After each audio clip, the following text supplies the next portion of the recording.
En parler, Honoré Naom.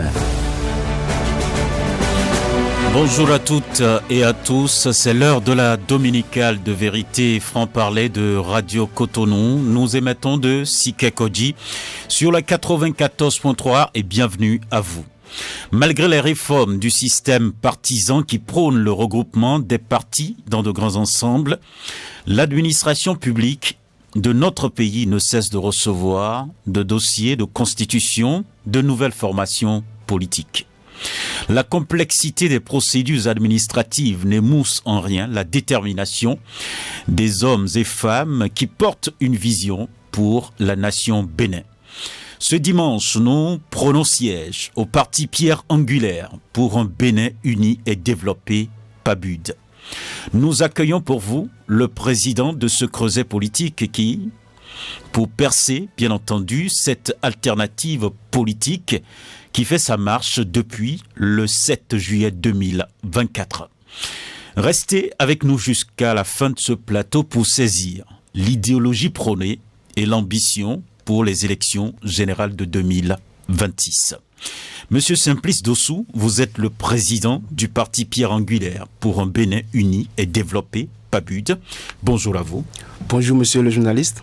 Merci d'avoir accepté l'invitation de Radio Cotonou. C'est moi. D'accord. À la mise en onde de cette émission, Ghislain Agbangba à la prise de vue, Job Chikpe, et à la présentation, Benjamin Honoré Naoum. Le standard sera ouvert dans une quarantaine de minutes pour vous permettre, chères auditrices et auditeurs, de poser vos questions au numéro 01 40 11 17 18 ou le 01 50 52 52 73.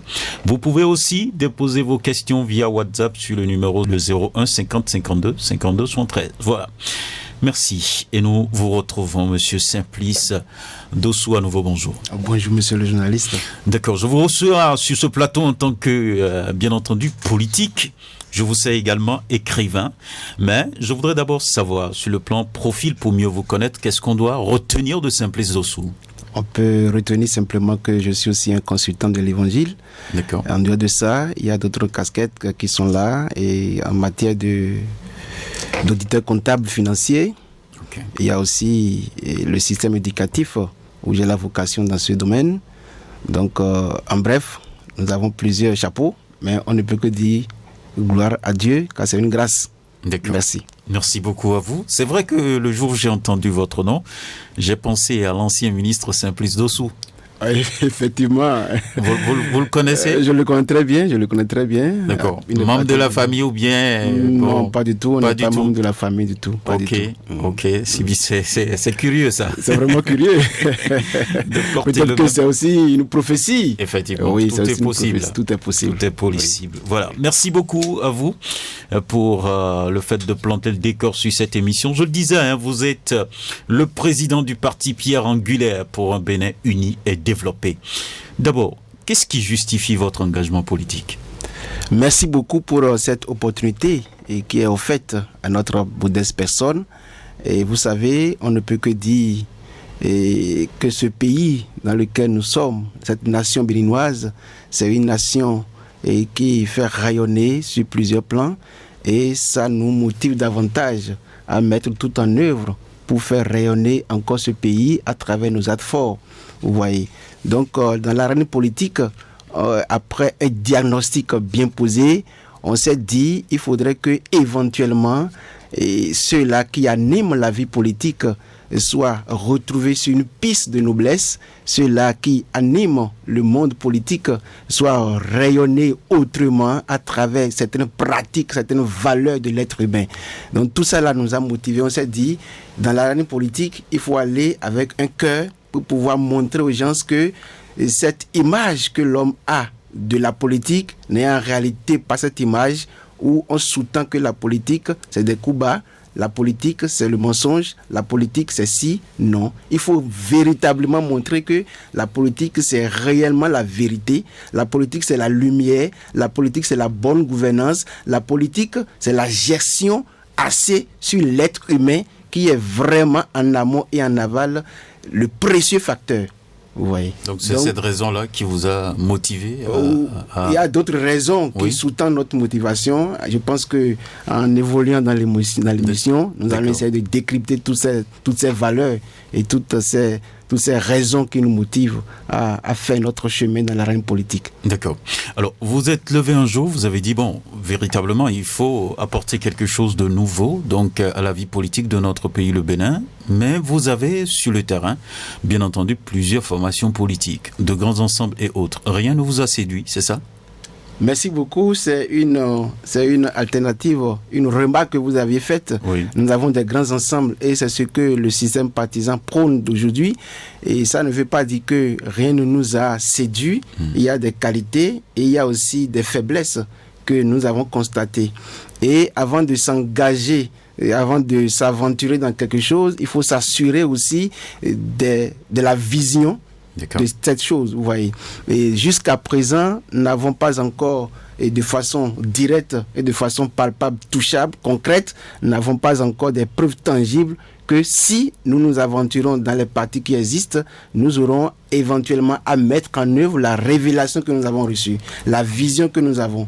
Vous voyez, bien vrai, nous observons, nous constatons, nous remarquons des faits, mais tout cela ne nous motive pas en réalité à s'y vraiment mettre toutes nos capacités à rester ensemble pour qu'on puisse vraiment dire nous appartenons à tel parti qui existe déjà sur le terrain. Il faudrait que nous puissions mettre sur le marché, il faudrait que nous puissions faire révéler la vision que Pabut aussi a, afin que les personnes, avec le peuple béninois, puissent détecter l'ivraie de la bonne graine. D'accord. Vous avez dit que vous avez remarqué le paysage politique de notre pays a de la qualité, il y a de moins bons, il y a de mauvais également, et c'est ce que vous avez remarqué. Mais pourquoi ne pas aller sur ce qui existe déjà pour essayer de faire des mutations ? Merci beaucoup. Vous savez, on ne s'est pas levé de façon personnelle à pouvoir faire cette aventure. Non, c'est une révélation. C'est une vision très pertinente.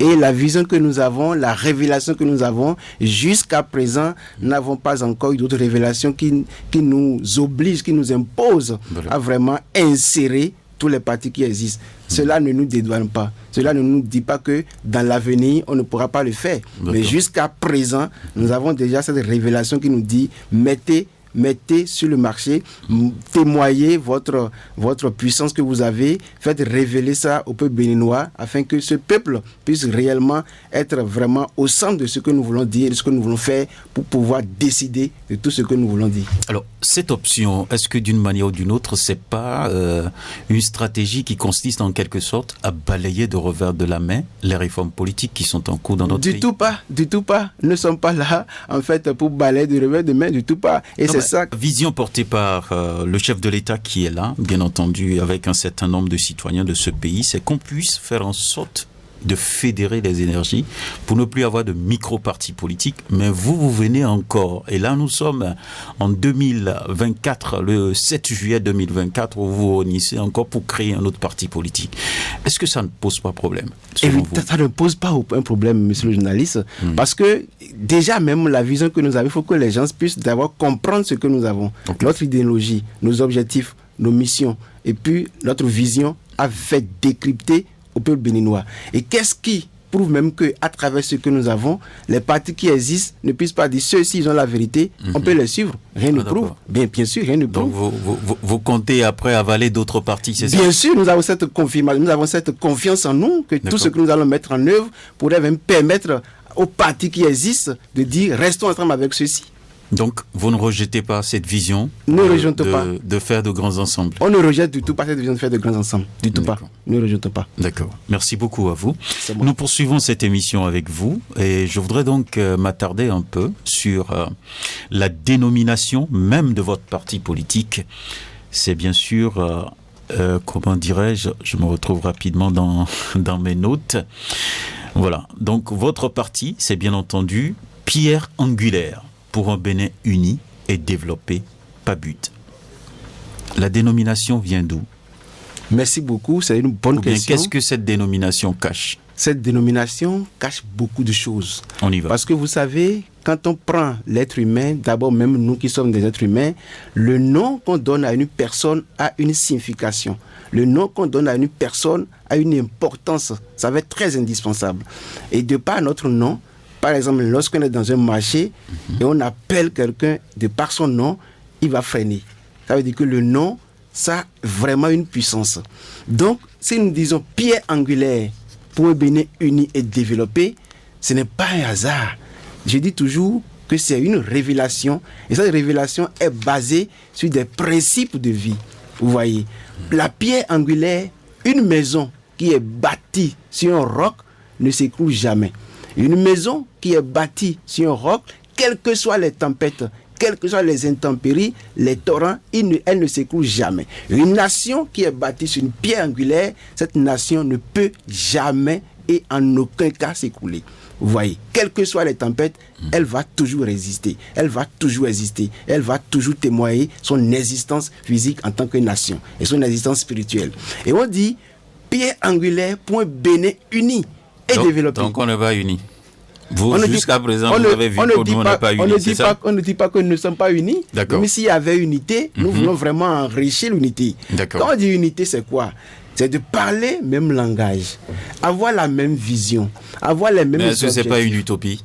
C'est pas une dire utopie. Dans un pays qu'on va parler le même, on va avoir le même regard, regarder dans la même direction. Ce n'est pas de l'utopie, bien sûr, pas du tout. Parce que l'unité, quand il n'y a pas unité, d'abord dans une maison, la maison ne pourra jamais connaître une évolution sur beaucoup de plans, jamais. Donc lorsqu'il y a unité dans une nation, la nation irréversiblement sera développée. Mais s'il n'y a pas unité et qu'il y a la haine, et qu'il y a la médisance, la cupidité, la calomnie, des coups bas, quand l'autre n'est pas là et quand ce n'est pas moi qui suis là et tout ce qu'il fait n'est pas bon, ça c'est un cœur qu'il faille traiter. Quand ce que l'autre fait c'est bon, il faut dire, mon frère, je te félicite, je t'encourage, évolue. Et lorsque mon frère évolue, c'est pour l'honneur de notre nation. Et quand l'unité existe, le développement serait toujours au rendez-vous. Mais s'il n'y a pas d'unité, et s'il y a la division, et s'il y a le régionalisme, et s'il y a la séparation, l'esprit séparatiste, on ne peut jamais connaître un développement. Vous savez, l'ennemi ne peut trouver de failles lorsqu'il voit qu'au sein d'un regroupement, il y a la division. Et quand il y a la division au sein d'un regroupement, l'ennemi siège. Et quand il siège, on ne peut jamais connaître un développement. Vous voyez, donc l'unité, ça va être indispensable pour qu'ensemble, qu'on puisse dire, tous les fils de ce pays, du nord au sud, de l'est à l'ouest, nous constituons un. Nous sommes un et indivisibles parce que nous appartenons tous à ce cercle qui est la nation, qui est le Bénin. Et n'oublions jamais, le pays va toujours exister. Ça existait au temps de nos aïeux, ça va exister. Et après nous, ça doit exister. Donc l'homme passe, mais le pays va toujours demeurer. Nous avons connu des temps révolutionnaires, nous avons connu des présidents de ce pays qui ont géré ce pays. Aujourd'hui, ils n'existent plus, ils ne sont plus dans ce pays, ils ne sont plus encore dans ce pays, la nation béninoise. Mais le Bénin existe toujours. Mais lorsque nous construisons notre nation et que ce n'est pas basé sur l'unité, et qu'on se dise, parce que ce n'est pas moi qui suis là, tout ce que l'autre fait, c'est mauvais, alors ce serait dangereux et despotique. Donc l'unité, ça va être indispensable pour le développement d'une nation. C'est pourquoi on dit pierre angulaire pour un Bénin uni et développé. Donc c'est votre parti qui, en quelque sorte, est la pierre angulaire, c'est ça? Oui, c'est ça. Ah bon? Oui. Et tous les autres partis n'ont pas cette qualité-là? Nous ne disons pas ça. Mais nous, c'est la révélation que nous avons eue. Et à travers même cette révélation, le nom nous a été attribué parce que tout ce que nous faisons, n'oublions pas. Au début, j'ai dit que, consultant de l'évangile, il y a vraiment, comment on appelle, légion d'hommes spirituels qui travaillent et qu'ensemble nous travaillons. Et tout ce qui retrace, qui ressort du monde spirituel avant d'être physique, ressort d'abord de la spiritualité. Vous voyez, parce que avant que quelque chose n'existe physiquement, il faut qu'il y ait d'abord une existence spirituelle. Vous voyez. Donc je ne dis pas que les partis qui existent n'ont pas d'unité en eux, je ne dis pas ça. Chaque parti existe sur des bases que ce parti s'est donné à lui-même et les membres qui en constituent d'ailleurs. Mais nous existons sur cette base de pierre angulaire et que nous voyons que le Bénin sera développé si éventuellement il est assis sur une pierre angulaire. Et si cette pierre angulaire, on l'a rejetée, les bâtisseurs, tout ce qu'ils feront sera vain. Donc, pierre angulaire pour un Bénin uni et développé. D'accord. C'est une puissance que nous avons reçue. Alors, pour quelle vision pour le Bénin? Merci beaucoup. Oui. Vous savez, il n'y a pas de parti sans vision. D'accord. Tous les partis qui existent sont de vision, bien sûr. Tout à fait. Et quand nous regroupons les partis existants et nous faisons des débats, chaque parti dira que j'ai telle vision, telle vision. Nous aussi, nous avons une vision. Okay. Et notre vision, c'est de tout faire pour que, éventuellement, le Bénin, dans ses aspirations profondes, puisse connaître la paix réelle dans le pays. Que le peuple soit en paix. Que nous puissions constater l'unité, toujours. Parce que, quel que soit ce que nous faisons, si on n'est pas unis, on ne peut pas connaître. Qu'est-ce que vous mettez dans la paix, là? La paix, c'est le comportement que chacun de nous doit poser pour que le cœur de l'autre soit fier de dire j'appartiens à ce peuple. La paix, c'est l'acte que nous devons poser pour que chacun de nous soit uni et que, en dormant, qu'on soit fait de dire je me lève avec une joie, je me lève avec une pensée positive et que je n'ai pas des contraintes qui puissent vraiment me faire sortir des flammes, qui puissent me faire dégager des choses où je n'aurai pas la paix interne et la paix externe. Donc la paix, ce n'est pas en réalité une parole que nous allons dire seulement, mais c'est le comportement, les actes que nous allons poser pour que l'autre soit fier, d'avoir la confiance en nous, d'être heureux de vivre avec nous. Vous voyez. Donc cette paix, nous la prenons. D'accord. Aussi, il faudrait que la cohésion nationale soit au rendez-vous. La cohésion nationale. Ce n'est pas des paroles seulement qu'il faille prôner de parce par qu'on la a bouche. toujours entendu ces choses-là. Ou depuis des années, bien sûr. On entend cohésion nationale, unité, mais est-ce que dans le comportement, la pratique, est-ce que c'est vraiment réel, c'est concret? C'est des choses qu'il faille réfléchir à ça. Et que nous puissions mettre désormais nos cerveaux dans le congélateur pour faire ressortir un citoyen de type nouveau.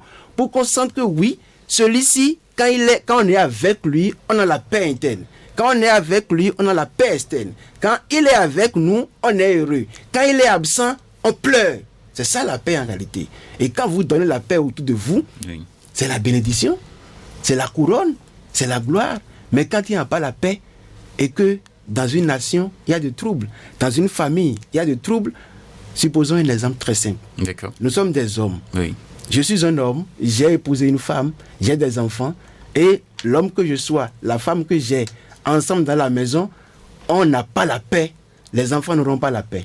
La femme n'a pas la paix avec l'homme qu'elle a épousé. L'homme aussi n'a pas la paix avec la femme qu'il a épousée.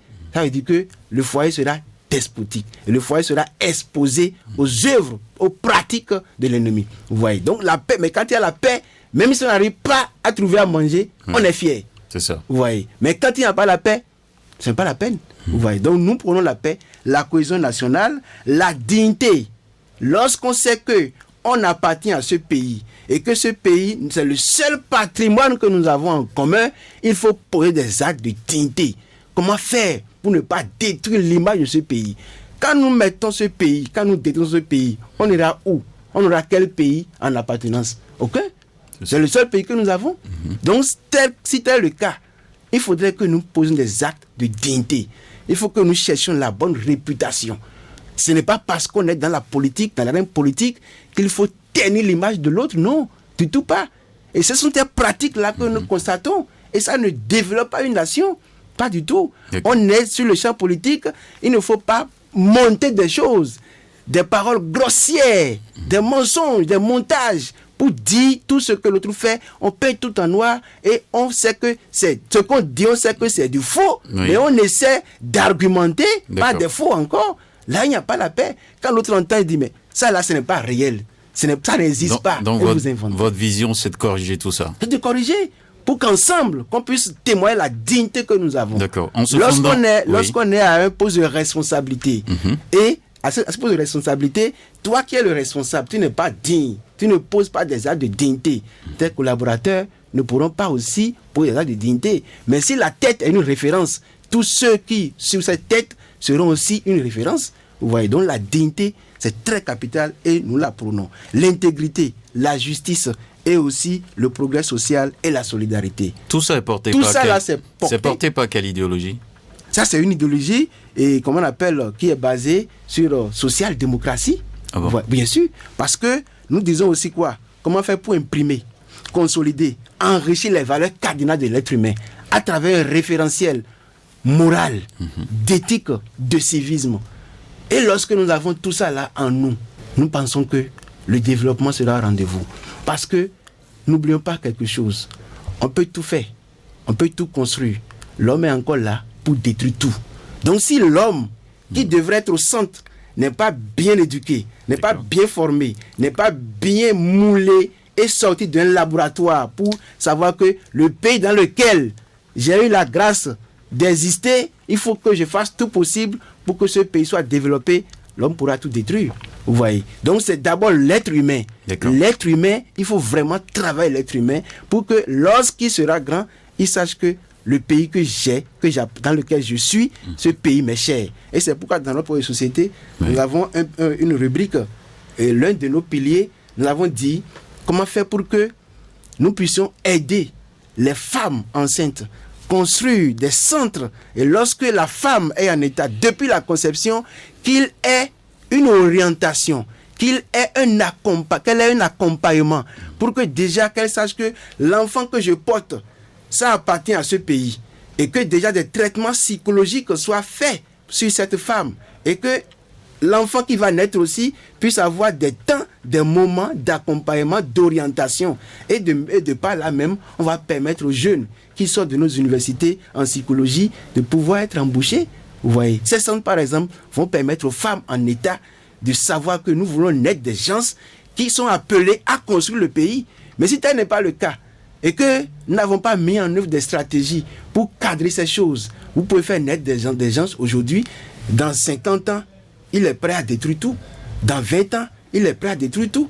Vous voyez, il y a des erreurs qu'il faille corriger et revoir. Nous avons ça dans nos projets sociétés et que nous demandons un peu béninois de tout faire. Vous avez choisi comme idéologie le social-démocrate, c'est ça? Oui, et nous avons dit... Oui, parce que nous voyons que c'est la meilleure option. La meilleure option pour impacter le cœur des Béninois. D'accord. La meilleure option et la valeur même qui incarne ça, c'est très important. Pour toucher le cœur des Béninois. Donc si vous avez une parcelle, j'allais dire, de pouvoir dans notre pays Bénin, vous allez mettre l'accent sur le social, c'est ça? Ça, c'est obligatoire. Mais quand on dit social, c'est quoi? C'est pas en réalité le fait... de distribuer des fonds. Non, ce n'est pas en réalité ça. Le social, c'est quoi? Il faudrait que d'abord le cœur soit d'abord transformé et que ce cœur qui est incarné dans l'être humain puisse savoir que celui qui est à côté de moi, quand il pleure, c'est moi qui pleure. Quand il a faim, c'est moi qui ai faim. Quand il a besoin de quelque chose, c'est moi qui suis appelé, si j'ai les moyens, de lui apporter la solution. C'est le social.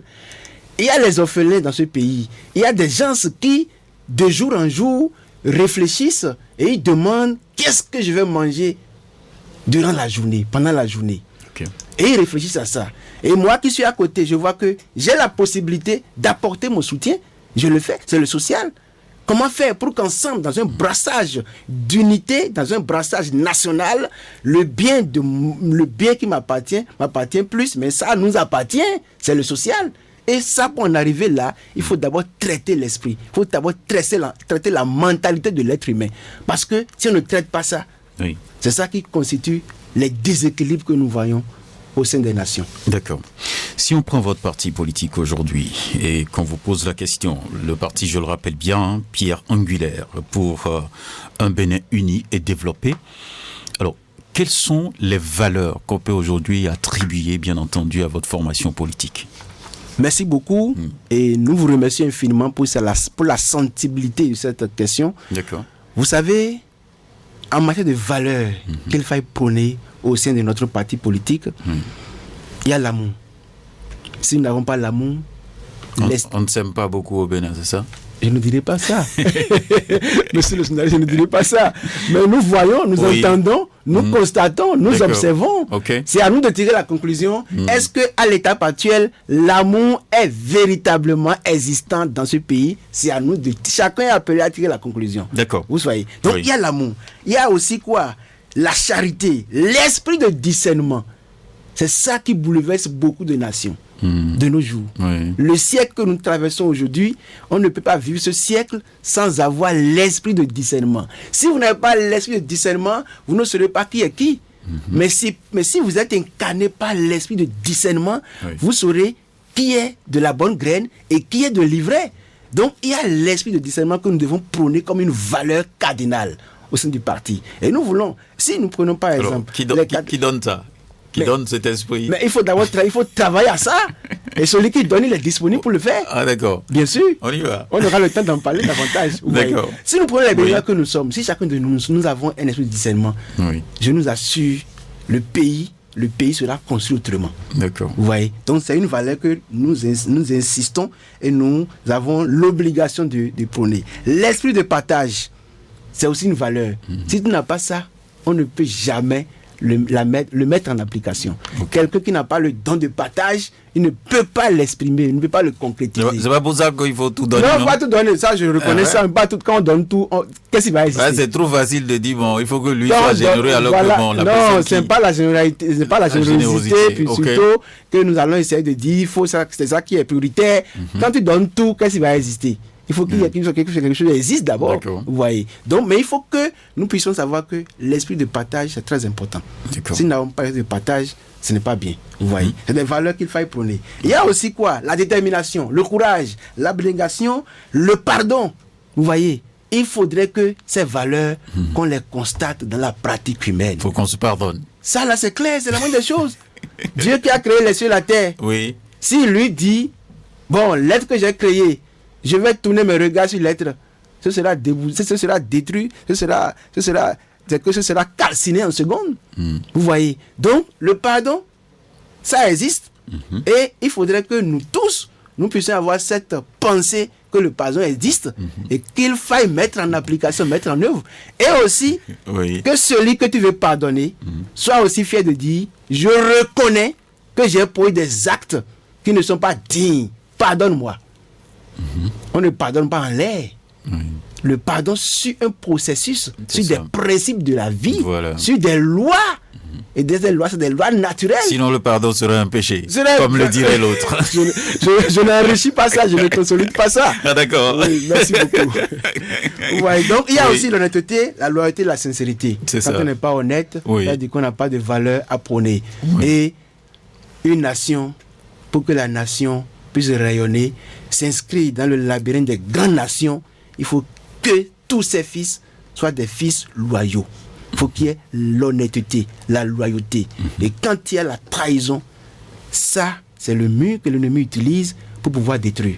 Les vérités ou bien les secrets d'une nation, ce sont les fils qui en détiennent.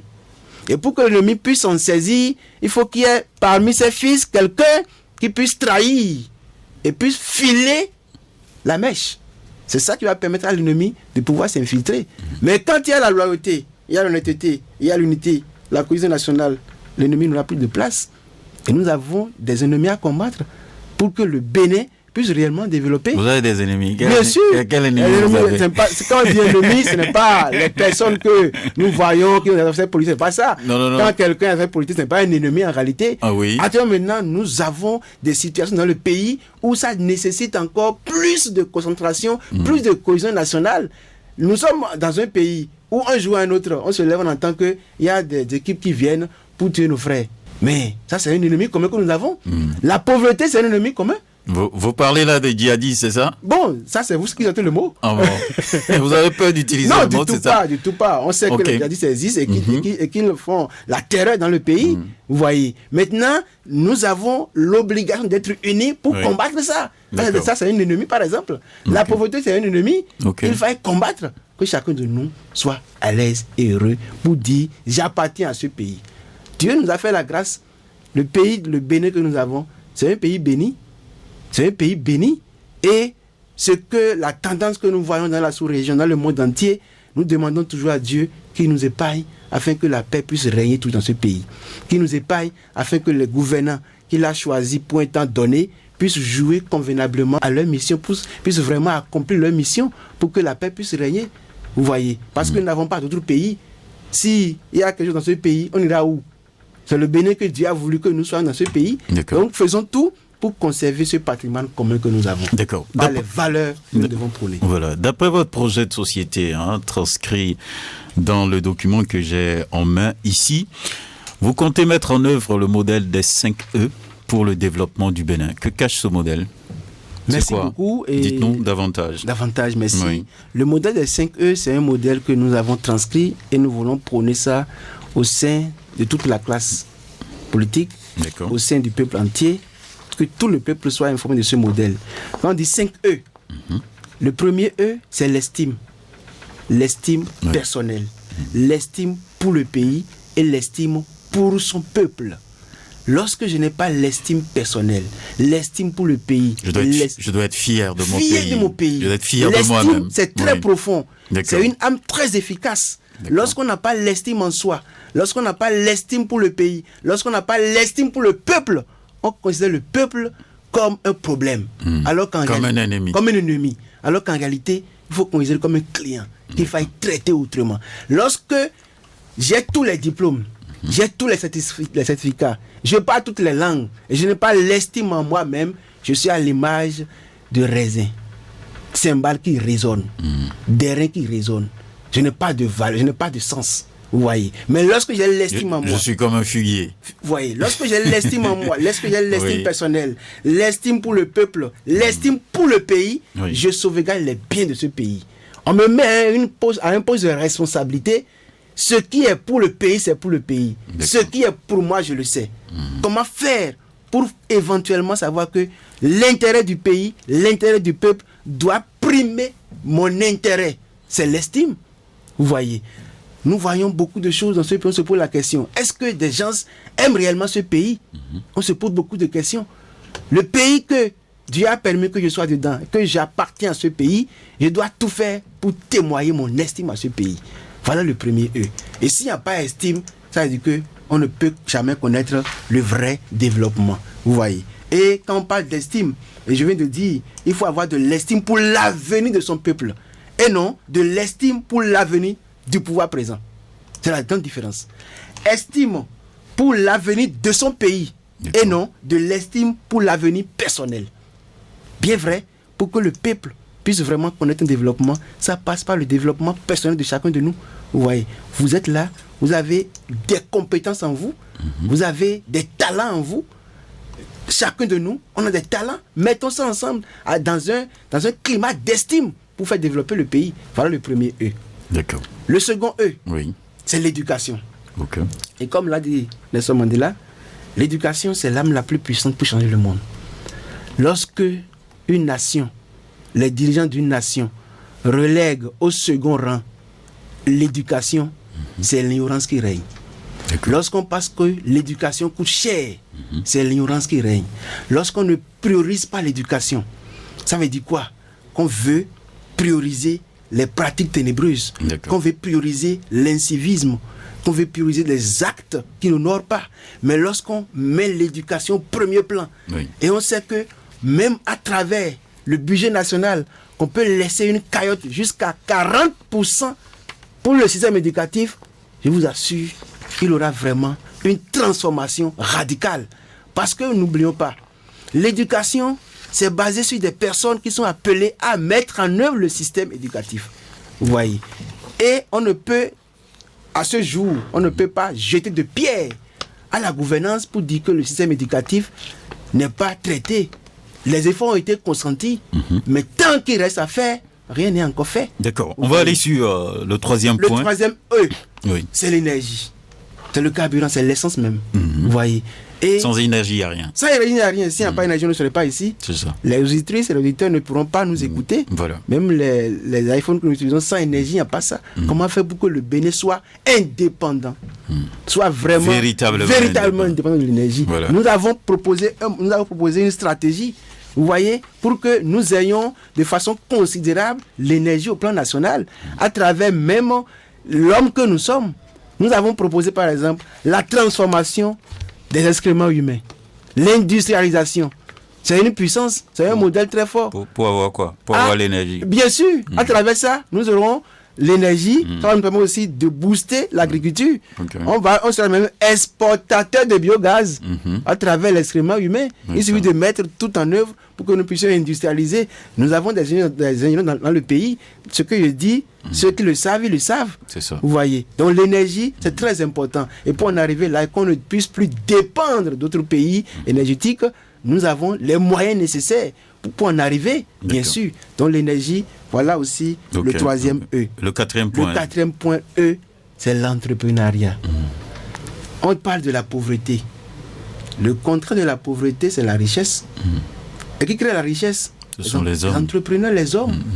Et lorsque nous n'avons pas un climat qui permet de créer la richesse, ça veut dire que la pauvreté va toujours régner. D'accord. Donc, l'entrepreneuriat, c'est très important. Et lorsque on commence par la génération montante, et on commence par leur inculquer, vous allez à l'école, vous étudiez, même ceux-là que le Seigneur fait la grâce d'avoir des bourses de secours, on peut les réorienter autrement pour dire, quittez l'université, mettez sur pied une entreprise, mettez sur pied... C'est souvent les premiers de la classe là. On les envoie à l'extérieur. Oui. S'ils ne sont pas à l'extérieur, c'est que vous n'allez pas les voir vraiment dans de très bonnes formes. Voilà le constat. Ils ne peuvent même rien créer, mais ils sont les premiers tout le temps. Et tout, donc, ils ne peuvent rien créer. Voilà. Ils n'ont pas la pratique, ils n'ont pas la main, la pratique pour pouvoir le faire. Ils sont très forts en leçons apprises, leçons délivrées, et c'est fini. Perroquet. Oui. Mais il faut qu'on change les mentalités pour que l'entrepreneuriat aborde une couche considérable. Lorsque nous aurons assez d'entrepreneurs dans le pays, la richesse sera vraiment intarissable et le PIB sera élevé. D'accord. Vous voyez, donc il faut agir au niveau du système entrepreneurial pour que le PIB puisse vraiment connaître une croissance. D'accord. Et le cinquième pour faire vite. C'est l'économie. Le cinquième, c'est l'économie. Et quand on dit économie, c'est la somme de l'estime, c'est la somme de l'éducation, c'est la somme de l'énergie et de l'entrepreneuriat. Donc les quatre là, c'est l'ensemble là qui conduisent, qui donnent l'économie. La performance économique. Et pour qu'on parle de performance économique, il faut passer par l'estime, il faut passer par un bon système éducatif, il faut passer par l'énergie, il faut passer par l'entrepreneuriat. Et là, l'économie sera rendez-vous. D'accord. Donc voilà le modèle des 5 E. Alors, c'est bien tout ça. Quel est votre port politique à présent? Je voudrais savoir. C'est opposition ou bien mouvance? Merci beaucoup. Vous voyez, avant de s'engager dans quelque chose, il faut comprendre. D'accord. Jusqu'à présent, nous n'avons pas encore les âmes nécessaires pour dire nous engageons dans la mouvance. Nous n'avons pas encore les âmes nécessaires pour dire nous engageons dans l'opposition. Qu'est-ce que la mouvance? Finalement, vous ne serez nulle part. Nous sommes centristes. Ah bon, centristes. Un pied dehors, un pied dedans, c'est ça? Pas un pied dehors. Donc vous avez un pied dans l'opposition, un pied dans... Vous êtes au beau milieu. Du tout pas. Nous nous constituons une force de synergie, d'unité, pour que les gens puissent savoir que, en réalité, dans une nation, même le thème, la thématique opposition, dans les grandes nations, elles ne sont pas d'opposition. Et c'est parce que les Africains, nous avons mal perçu cette thématique. Et quand on dit ailleurs, c'est gauche-droite. Gauche-droite, vous voyez. Maintenant, quand on dit que c'est opposition, tout ce que l'autre fait, même si c'est bon, on dit que c'est pas bon. Oui. Parce que là, ce n'est plus opposition. Si vous critiquez, si vous dites que ce qu'il a fait n'est pas bon, il a fait des actes qui ne sont pas appréciables. Faites des propositions concrètes. Nous critiquons. Voilà ce qui serait bien de faire, Monsieur le Président. La mouvance. Vous faites ces choses, ce n'est pas bien. Mais quand c'est bien, ayons le cœur de dire, ça là, c'est très bien. À vrai dire, la mouvance, on ne dira pas que tout est bon. Il y a des choses, il y a des écueils qu'il faille corriger. De l'opposition, qu'est-ce qu'ils veulent présenter au peuple? Qu'est-ce qu'ils ont comme projet de société? Nous n'avons pas encore ces âmes nécessaires pour dire, on ne pas sur les pour dire, bon, on appartient à l'opposition, sur quelle base? D'accord. On appartient à la mouvance, sur quelle centriste? Pour drainer, afin que, de par notre idéologie, de par notre projet de société, même ceux de la mouvance puissent dire, ah, ceux-ci, ils ont la vérité, allons chez eux. L'opposition puisse dire, ils ont la vérité, allons chez eux. Ok. Vous voyez? Donc c'est le défi que nous avons relevé. Et nous sommes dans une période... Mais on peut aussi avoir le contraire. Comme ils sont centristes, on peut chercher à vous avaler. Si nous avons les âmes nécessaires, pour y aller, il n'y a pas de souci. Qu'est-ce que vous mettez dans âme nécessaire? Très bien. Quelles sont les pistes sur lesquelles nous voulons travailler? Quel est le projet de société, par exemple, de la mouvance? Nous avons une gouvernance qui tire à sa fin. Et nous avons un programme d'action du gouvernement. C'est différent du programme d'action du Bénin. D'accord.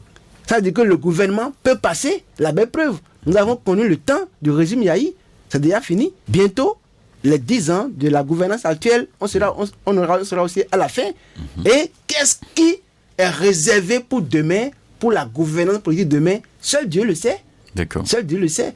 Le régime de faim ne pouvait jamais imaginer que, même le peuple ne pouvait jamais imaginer que un jour, le Seigneur pourrait faire grâce au président actuel, Monsieur Patrice Talon, de diriger le pays. Oui. Vous et nous, on ne pouvait pas imaginer le régime de faim. Comme là maintenant, je suis en train d'imaginer.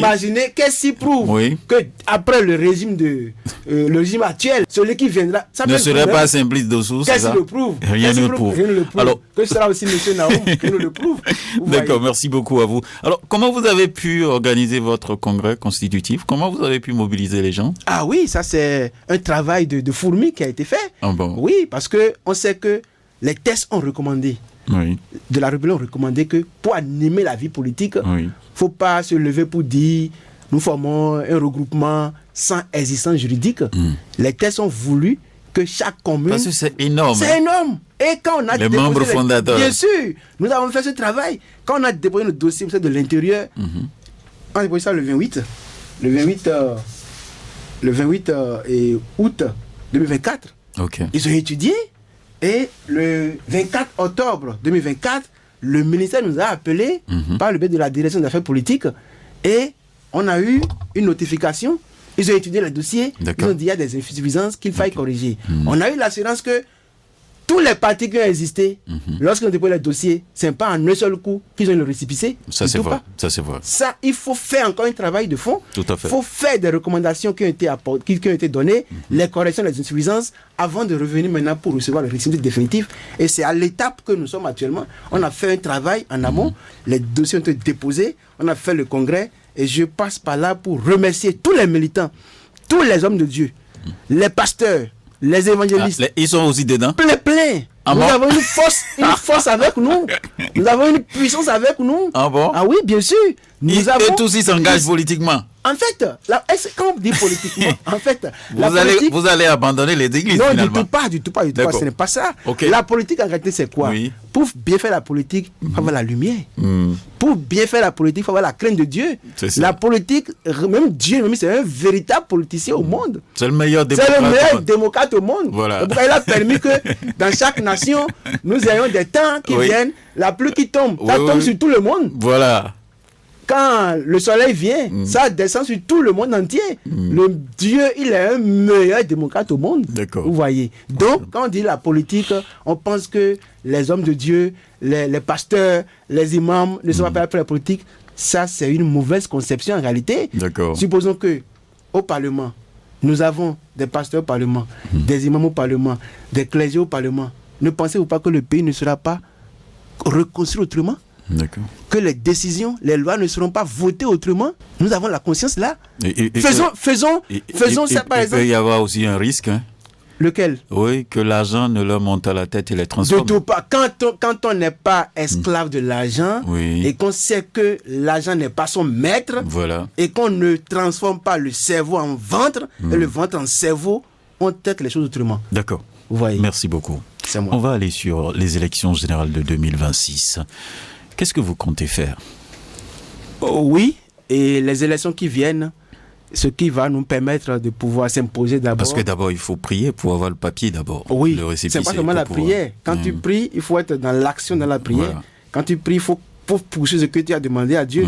Et c'est même pas plus tard hier, on était dans le département du Molo. Pas soudoyer les gens? Non, du tout pas. D'accord. On était dans le département du Molo parce qu'il faut, c'est le contact du terrain.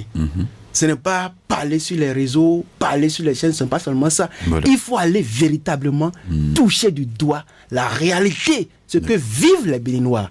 Vous voyez, on était par exemple hier à Bopa, on a échangé avec les militants et il y avait vraiment une échange franc parler, comme nous le faisons à l'émission. Et ce n'est pas seulement, on a des stratégies, on avait eu la chance de parcourir toutes les communes du Bénin. Mais j'ai vu les citoyens de Kérou, à Materi, à Kobli, de, comment on appelle, de Natitengu pour aller à Kérou, la voie pour traverser, pour avoir le cœur de lion pour traverser. Et ces gens, c'est des humains qui sont là-bas, des gens qui boivent de l'eau de ruissellement. Vous voyez, il y a des choses concrètes qu'il faille vraiment solutionner pour que ensemble qu'on puisse dire nous appartenons à ce peuple. Donc, le Béninois qui est à Karimama et qui veut que le goudron passe de Malanville en passant par Guinée pour aller à Karimama, il est aussi un Béninois qui veut que les infrastructures soient aussi à sa portée. Donc que ça soit de façon équilibrée. Donc nous mettons en œuvre une stratégie, des stratégies très nobles. Travailler. Donc si vous avez le récépissé, nous aurons pas la foi, on met tout en œuvre pour la Vous allez donc constituer les dossiers pour les élections législatives bien sûr. Vous allez compétir. Bien sûr, on va compétir fortement et correctement pour s'imposer aussi, parce que nous avons mis des machines en œuvre.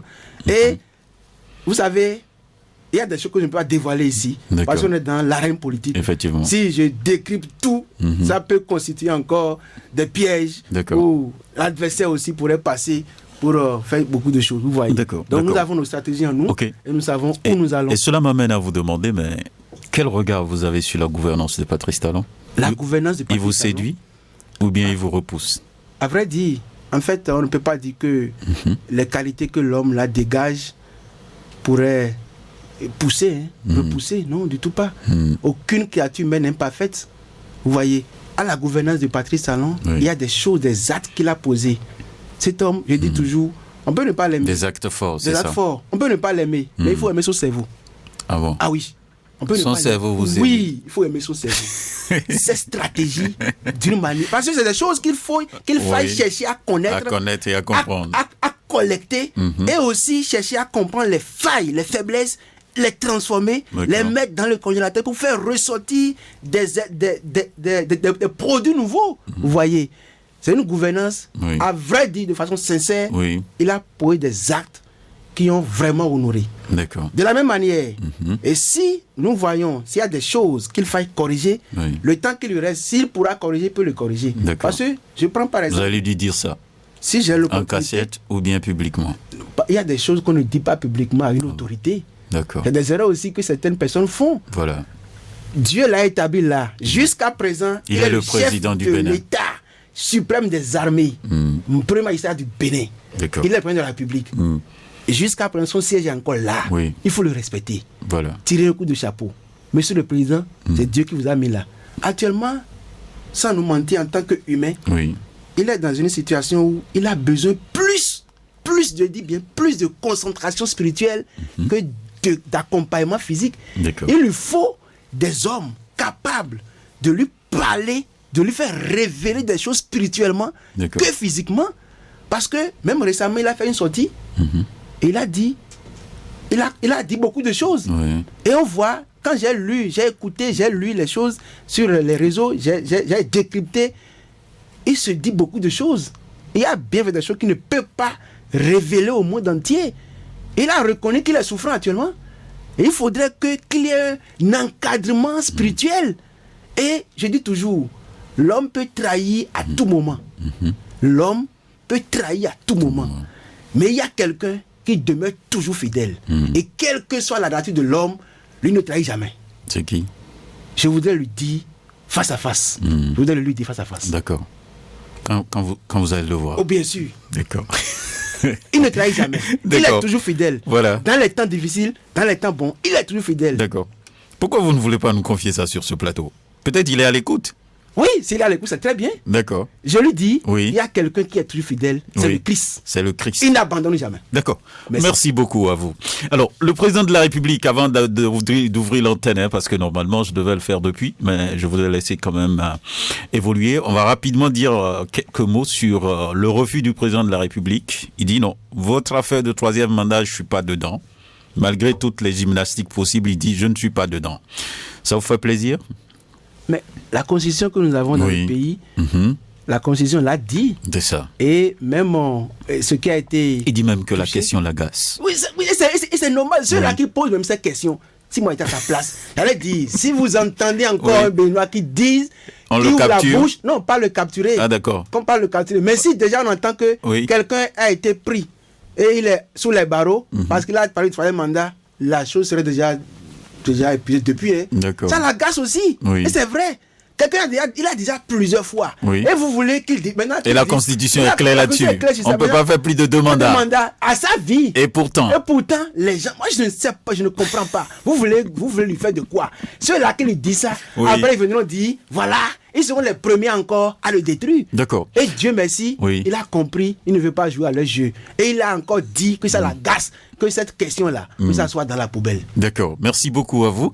Et pour donner la parole aux auditeurs, vous allez dire quelque chose très très rapidement. Et sur l'après Patrice Talon, qu'est-ce que vous voyez? Oui, après Patrice Talon, qu'est-ce que vous voyez? Et l'aventure continue ou bien vous espérez par exemple que l'opposition à Patrice Talon prenne le pouvoir pour l'alternance? Est-ce que, mon cher ami, Oui. vous voyez, l'opposition, Oui. quand on lit des choses, on entend des choses, Oui. je crains quelque chose. D'accord. Je crains un point fondamental. Allez-y rapidement. Ce que je crains, c'est quoi? Que l'opposition ne vienne pas, que l'on vive encore des règlements de compte. C'est ça qui détruit le pays. Vous avez peur de ça? Et je ne souhaite même pas. Que demain, on peut avoir quelqu'un à la tête de ce pays, que ça soit unificateur, que ça soit uni. Et que l'on constate qu'il n'y a plus, en fait, des coups bas. Quand c'est bon, on dit que c'est bon. Mais si on viendra, on va encore prendre 5 ans ou 10 ans pour casser encore. On aura le développement quand? Le développement sera rendez-vous quand? Oui. Vous voyez. Mais donc, vous avez votre projet de société, les autres aussi. Si leur projet de société, c'est de casser et reconstruire, qu'est-ce qu'on va faire? Ça veut dire qu'on n'aura pas un développement. D'accord. Comment casser? Merci. Par exemple, ce que par exemple le président Talon a fait. Oui. Nous avons eu service. Parce que lui aussi l'a cassé, hein?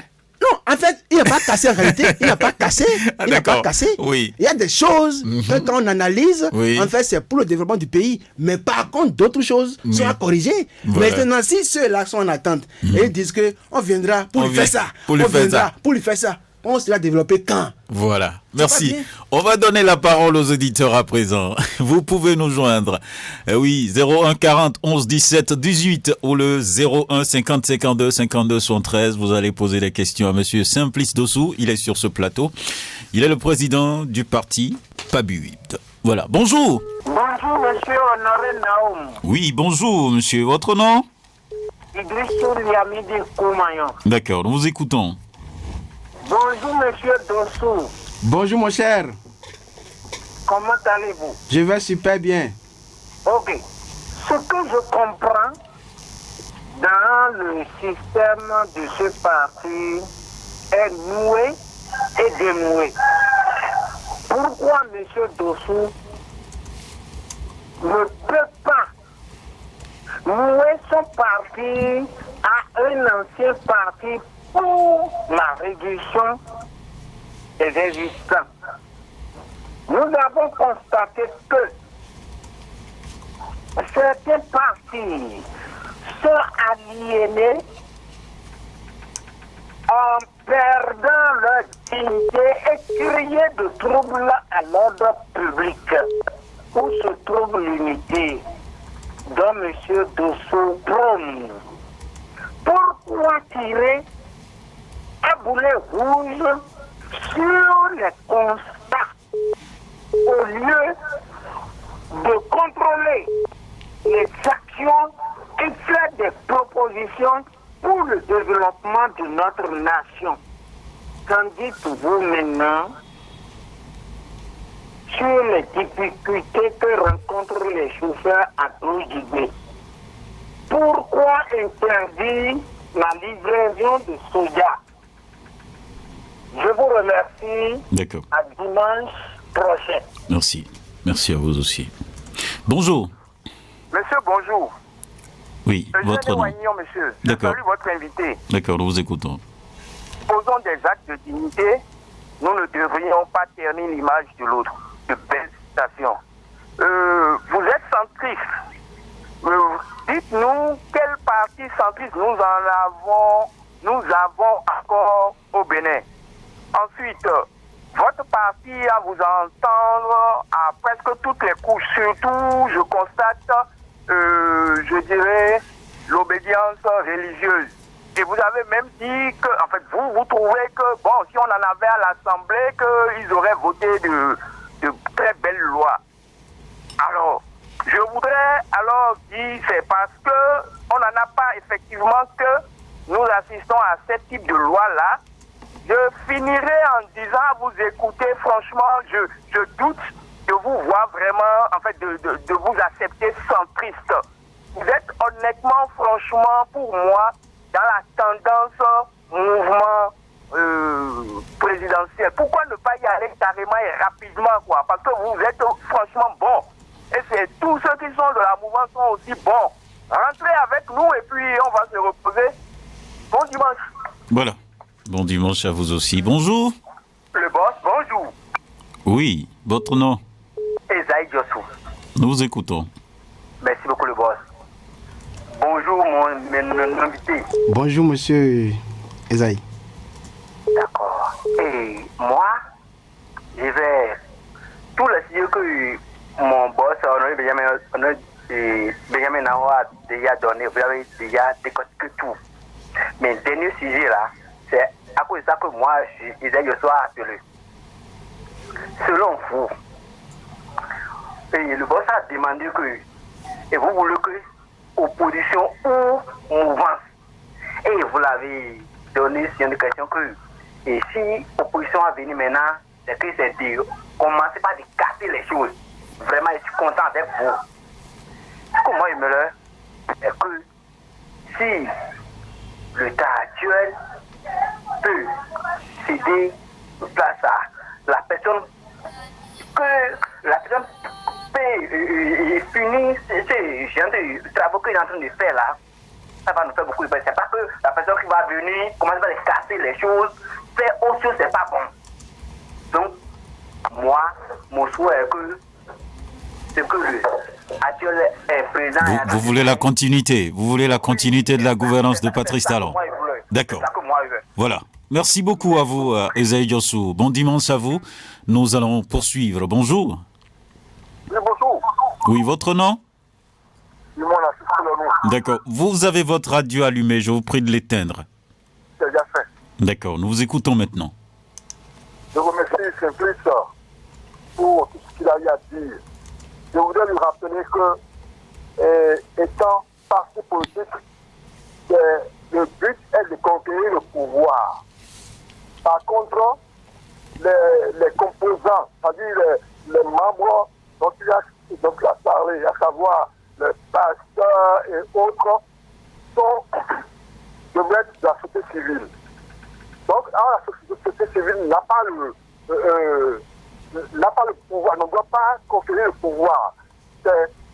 On joue un rôle bien précis la veille et autres que nous faisons. Donc, il risque donc de perturber un peu les connaissances dans ce domaine.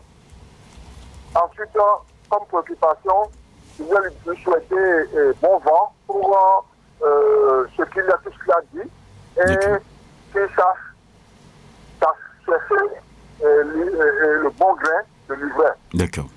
Merci. Merci beaucoup. Bonjour. Oui, bonjour monsieur le journaliste. Oui, votre nom? Sébastien Nyoroso, en direct de Bléwan Misrité à Porto-Novo. Nous vous écoutons. Merci beaucoup, je salue votre invité. Merci.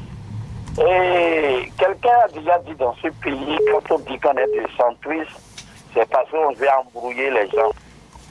Le journaliste avait commencé par là, malgré la compresse des lois pour créer un parti, vous arrivez quand même à créer. Qui est derrière vous? Quelle est la main invisible qui est derrière vous? Parce que créer un parti aujourd'hui, c'est à coût des millions. Des millions, je ne veux pas donner le nom de nombre de millions aujourd'hui, mais vous le savez bien. Qui est derrière vous? Qui est en train de financer votre parti derrière? D'accord, on a compris. Il y a une autre question? Oui. Est-ce que ce n'est pas des partis statistiques?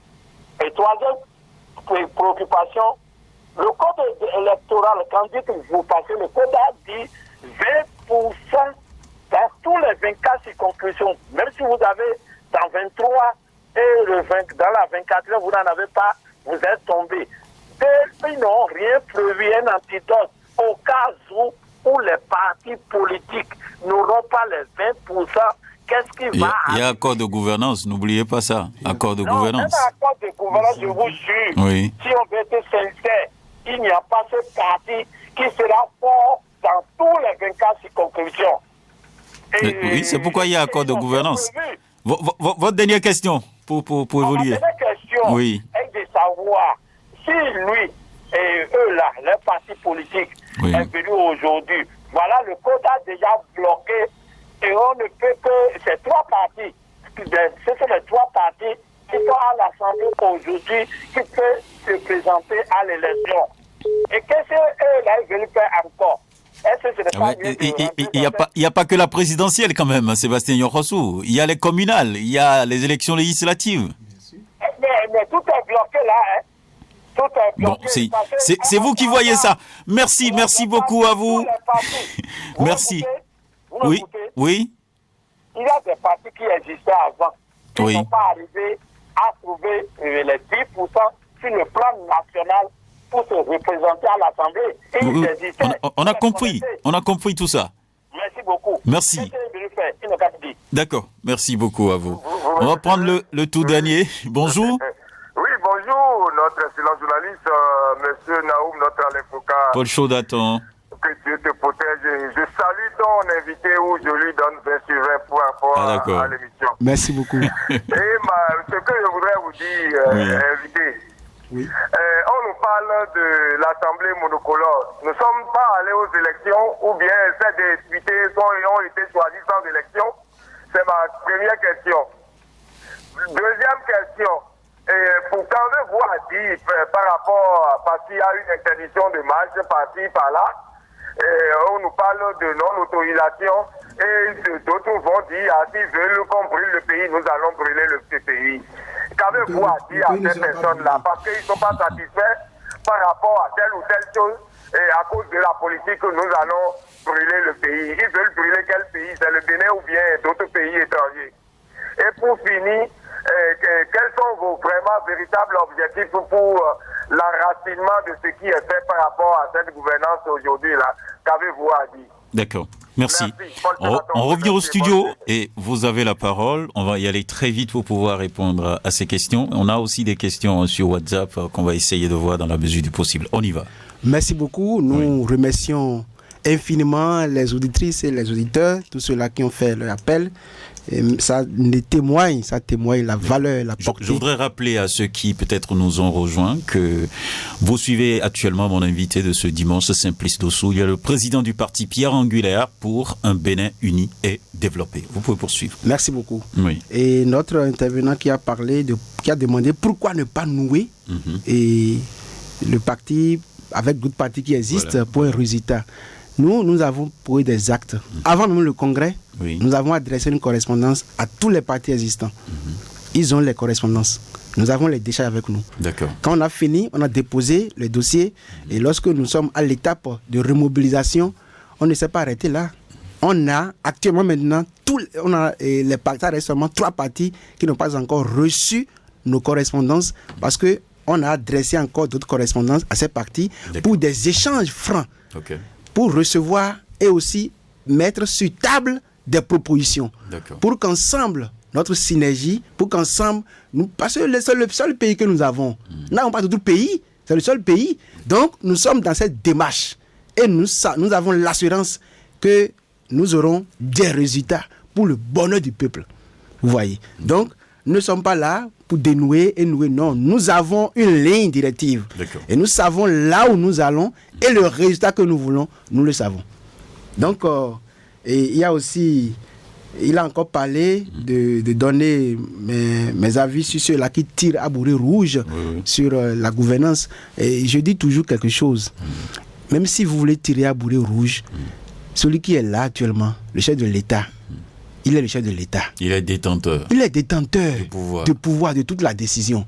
Au lieu de tirer boulet rouge, ou bien de l'insulter, de lui dire des choses, il est humain. On ne peut, même que quand on a une bonne éducation, celui qui est chef, on le respecte. Jusqu'à dire encore chef suprême, chef d'État. Il faut le respecter.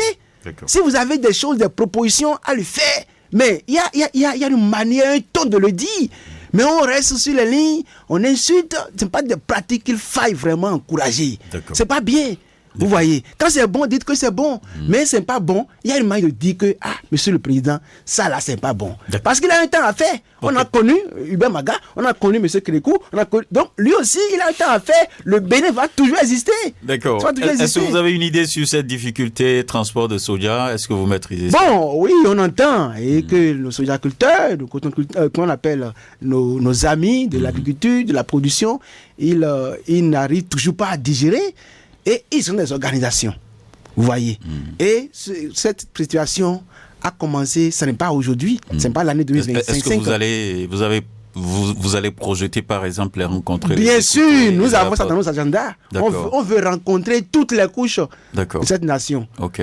Vous voyez. Même nos amis de presse sont des amis. Donc voilà. Nous avons beaucoup de choses. On va évoluer. Il y a Eugène Ewaillon qui a parlé de modèle de centriste. Est-ce que vous en connaissez au Bénin? Parce que pour lui, c'est des incantations. Non, ce n'est pas des incantations. Et quand on dit, comme on appelle opposition démocratie, opposition mouvance, qui a créé ça? Donc, il faut commencer par quelque part. Nous avons un projet de société que nous sommes en train de vulgariser dans le pays entier. Nous avons de la vision, nous avons des objectifs cardinaux. Et ce que nous disons, ce n'est pas que nous sommes là pour la parole, non. Les actes concrets. D'accord. Les actes concrets. Et vous suggérez d'aller très vite dans la mouvance pour éviter cette affaire de centrisme. On a déjà dit au début. Il dit d'aller en même temps, parce qu'ils vous voient déjà dans la mouvance. Quand on ouvre à la mouvance, ce n'est pas simplement Dossou qui va dire on va dans la mouvance. Non. Non, nous avons une équipe forte, soutenue, qui travaille. Donc, ce n'est pas une décision unilatérale du tout pas. Vous voyez. Et jusqu'à présent, je suis là en tant que porte-parole. En tant que tel. Bien sûr, je ne suis pas le détenteur de tous les pouvoirs du parti, du tout pas. Vous voyez. Donc, dire que aller dans la mouvance, c'est pas sur la chaîne que nous allons dire que nous allons dans la mouvance. D'accord.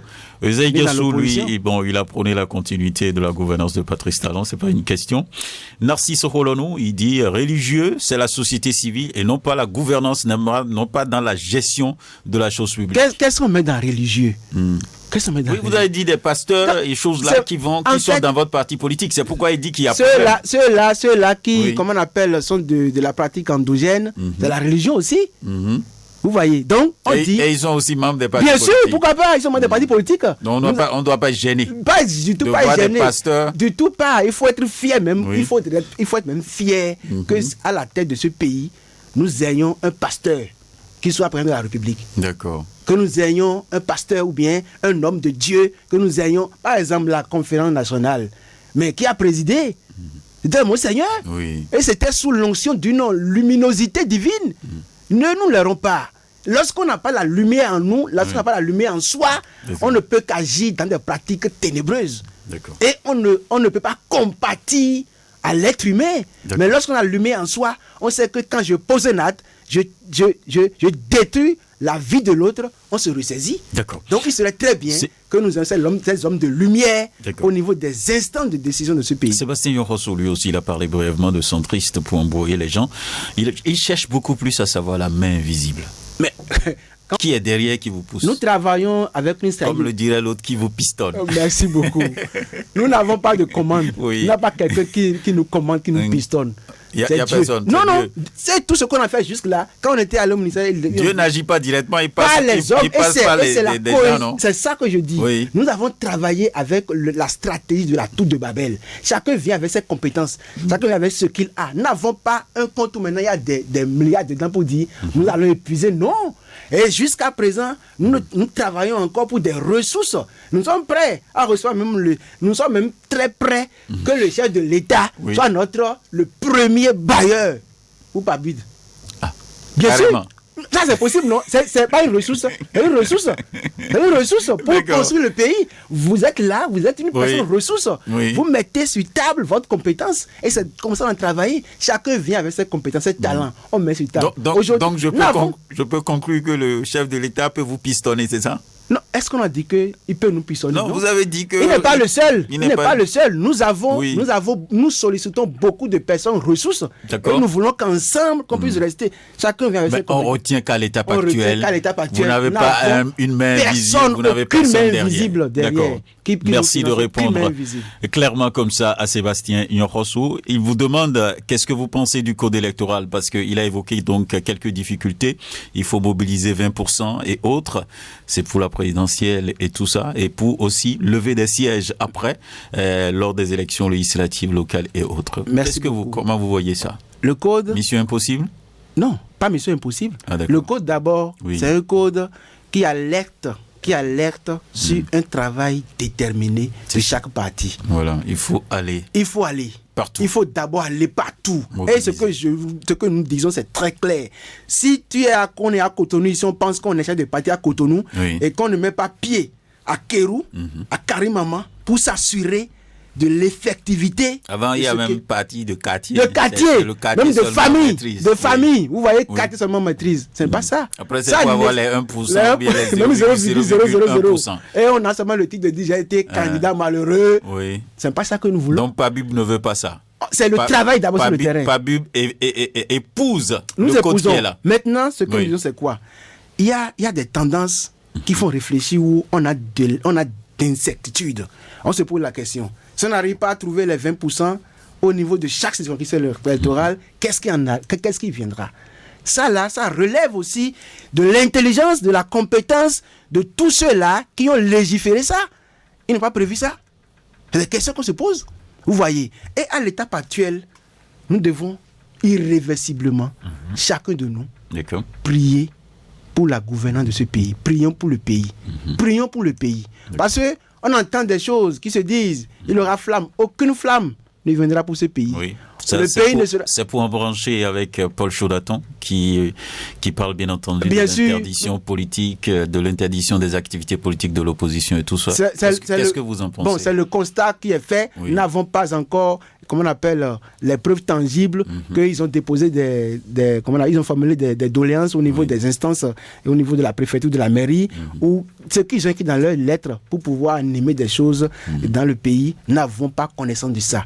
Pourquoi les instances... Mais vous pouvez aller à leur... Vous êtes aujourd'hui donc dans cette démarche d'animer la vie politique. Vous pouvez aller à leur rencontre pour chercher à savoir les difficultés qu'ils rencontrent. On a fait. Je vous dis qu'à la date d'aujourd'hui, il y a des correspondances. Par exemple, une correspondance sur la table des démocrates. Ah d'accord. Bien sûr. Pour vous recevoir et échanger. Pour nous recevoir et échanger. Une correspondance sur la table de l'UPR, de BR, de la Résistance nationale et autres. Vous voyez. Donc, nous sommes dans une démarche constructive. Vous voyez, on entend qu'ils vont pour les regroupements, on les chasse. Comment ils sont allés? Point d'interrogation. Et quand ils vont, quand vous allez une première fois, et vos propos qui sortent, qu'est-ce que ça détruit? Est-ce que les gens auront confiance de vous dire, laissons-les encore aller sur le terrain? C'est des questions qu'on se pose. On va aller sur la toile avec quelques questions reçues bien entendu sur WhatsApp.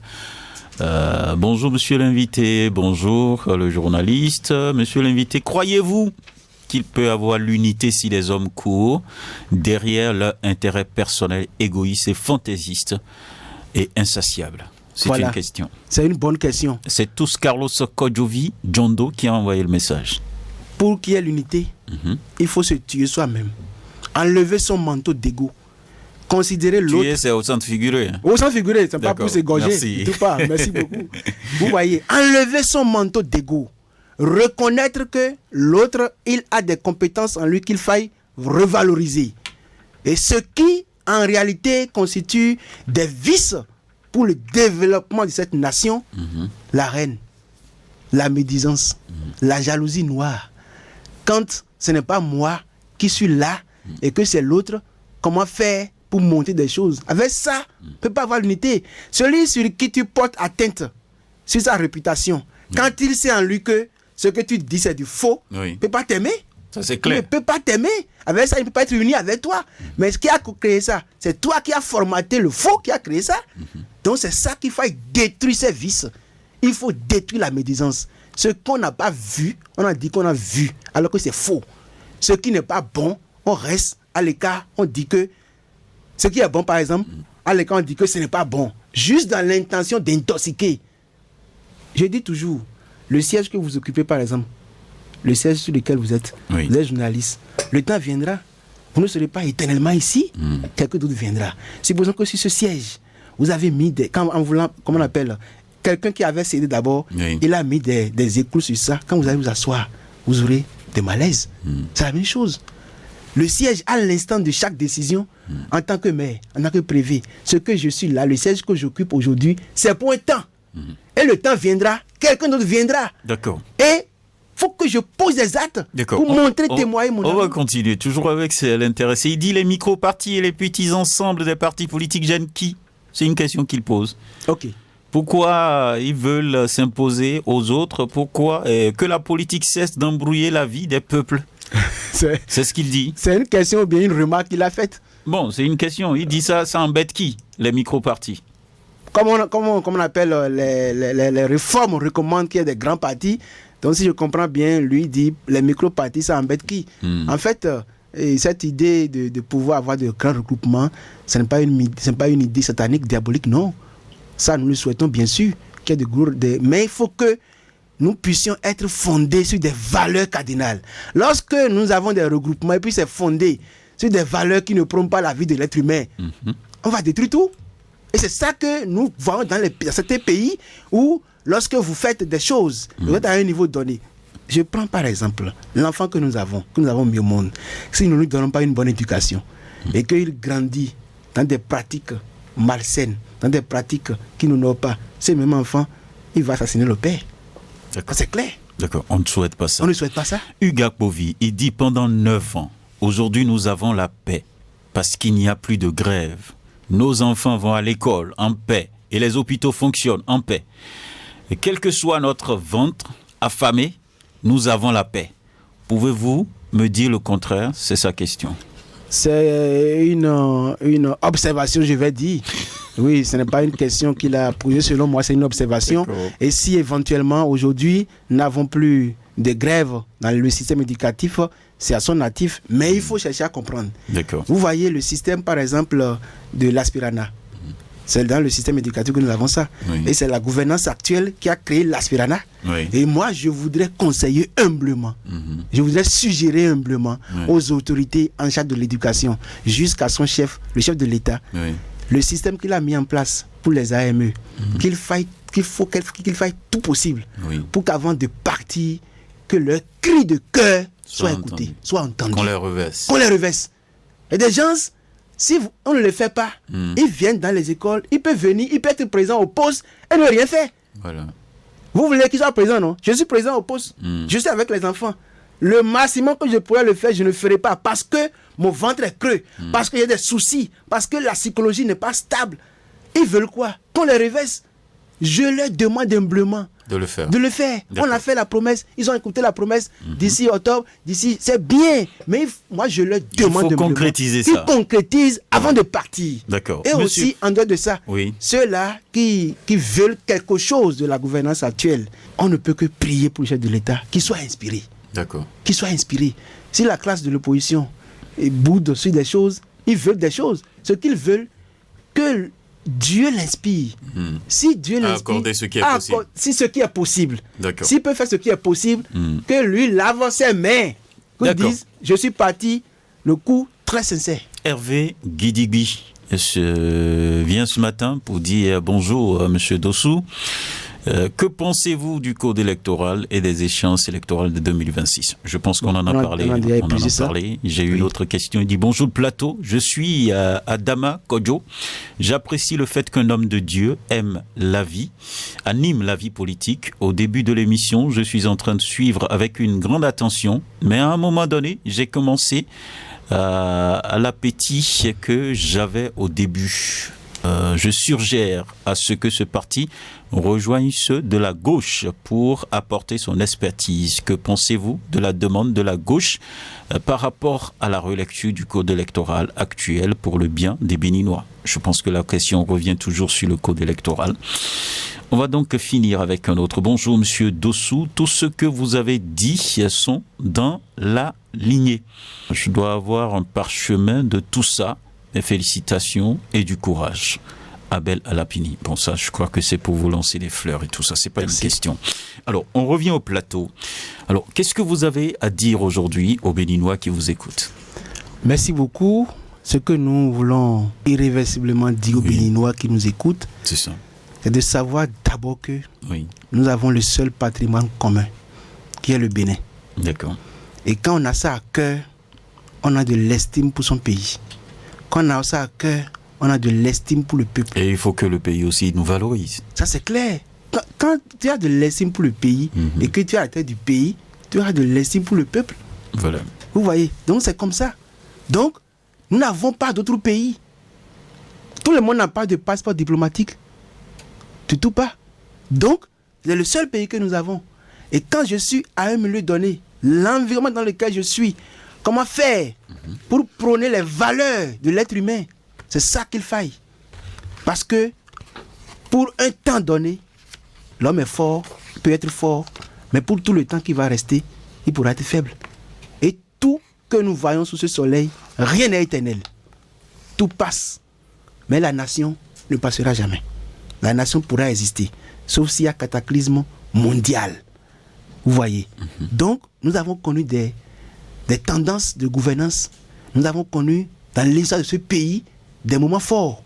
Nous sommes prêts encore à laisser de bons héritages pour la génération montante. Si nous ne faisons rien pour sauvegarder l'intérêt général de ce peuple, quel qu'en soit où je suis, les descendants vont se lever, même si nos squelettes sont enterrés quelque part, ils vont les prendre pour les enchaîner. Donc, visons le pays, visons le développement du pays. Ne regardons pas la personne qui gouverne le pays, ne regardons pas sa personne, ne posons pas des actes pour détruire, mais posons des actes pour construire. Celui à qui le siège que tu portes, ce qui tu lances de siège de pierre. Il faut quand même quelques piques par moment, non? Je suis d'accord, piques constructives, mon frère. Oui. Et c'est ça que moi je demande. Nous demandons. Comment on fait pour savoir si c'est des piques constructives ou bien? Mais nous savons ce qui est bon, ce qui est mal.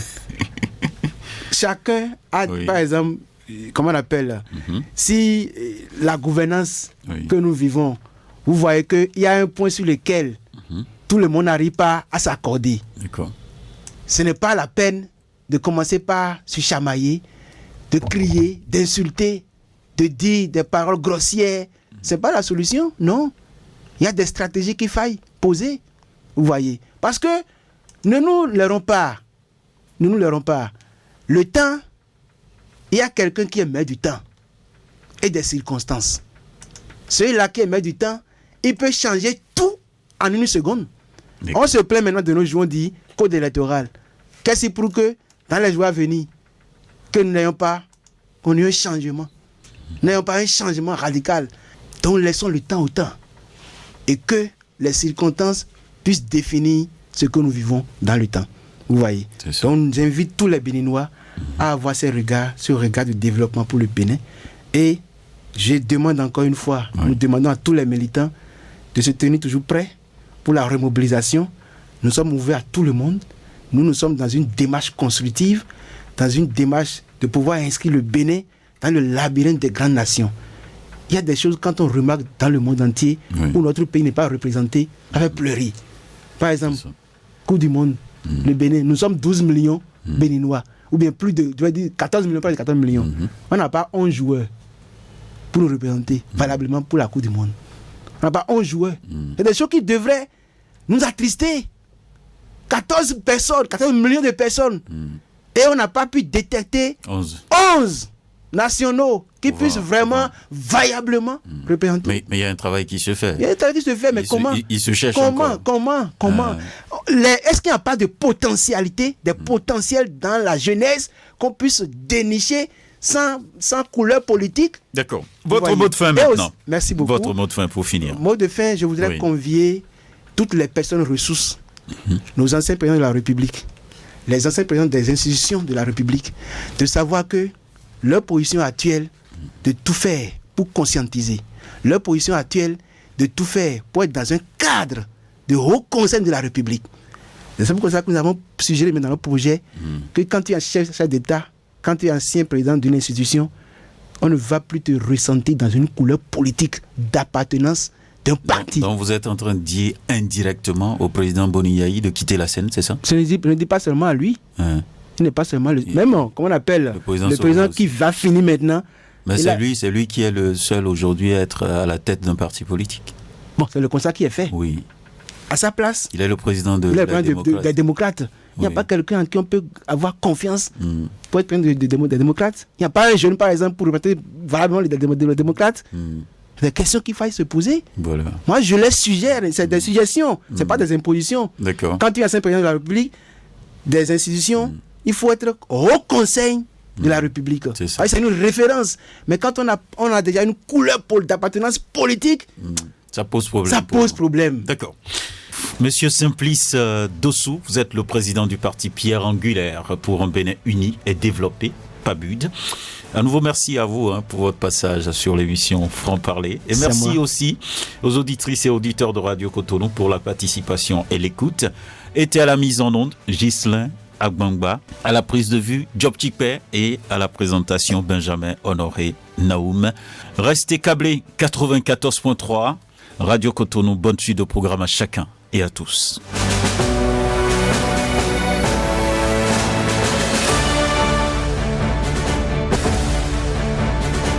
Franc-Parler